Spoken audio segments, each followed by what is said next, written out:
হয় নিশ্চিতভাৱে ক'ব লাগিব এটা পথে সাধাৰণ ৰাইজক জলাকলা খোৱা দেখিবলৈ পোৱা গৈছে আৰু বৰ্তমান মই উপস্থিত আছো তিনিচুকীয়াৰ সমষ্টিৰ অন্তৰ্গত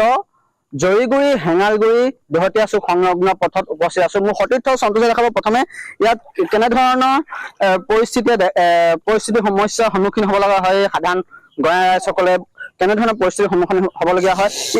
কংগ্ৰেছ চৰকাৰ দিনৰ পৰাই তেওঁলোকে এইদৰে জমৰ যাতনাত ভুগি অহা দেখিবলৈ পোৱা গৈছে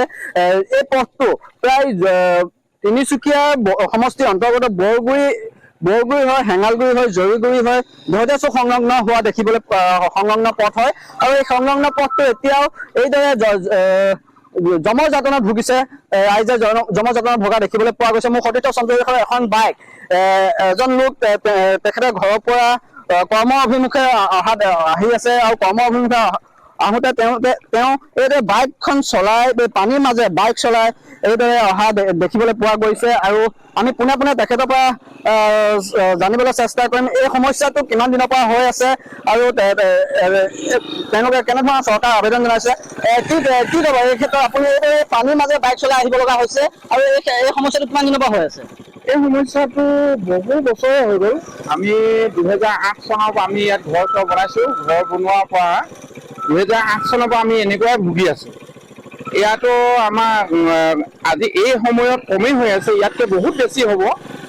ইয়াতকৈ বহুত বেছি পানী হ'ব আমি এতিয়া মটৰচাইকেলখন এনেকৈ উলিয়াইছোঁ কিন্তু পাছত আৰু খুব বেছি মানে এসপ্তাহৰ পাছত আমি মটৰচাইকেল এনেকৈ আমি উলিয়াব নোৱাৰিম ইয়াৰ পৰা মটৰচাইকেলে তেনেকৈ স্কুলেদি যাব স্কুললৈ ল'ৰা ছোৱালী নিয়া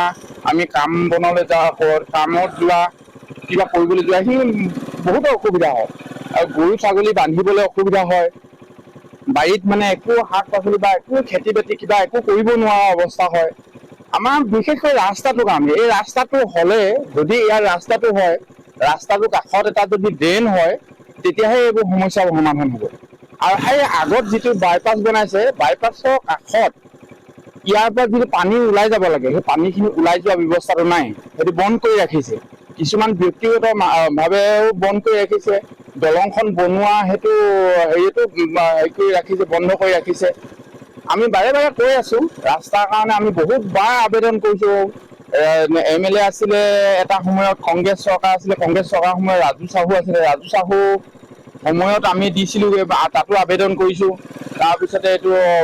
বিনোদ হাজৰিকা আহিলে বিনোদ হাজৰিকাকো আমি আবেদন কৰিছিলোঁ তাৰপিছতে এইটো পুনাকণ বৰুৱা আহিলে পুনাকণ বৰুৱাকো দিছোঁ তাৰপিছত সঞ্জয় কিষাণ আহিলে সঞ্জয় কিষাণকো দিছোঁ তাৰপিছতে এনেকুৱা ধৰণৰ বিভিন্ন ধৰণৰ হেৰিয়ত জিলা পৰিষদত DC অফিচত SDC অফিচত বিভিন্ন ধৰণৰ অফিচবোৰত আমি যোগাযোগ কৰিছোঁ কিন্তু ক'তো আমাৰ ফল হোৱা নাই এই ক্ষেত্ৰত চৰকাৰলৈ কি আহ্বান জনাব এইদৰে আপোনালোকে পানীৰ মাজে প্ৰায়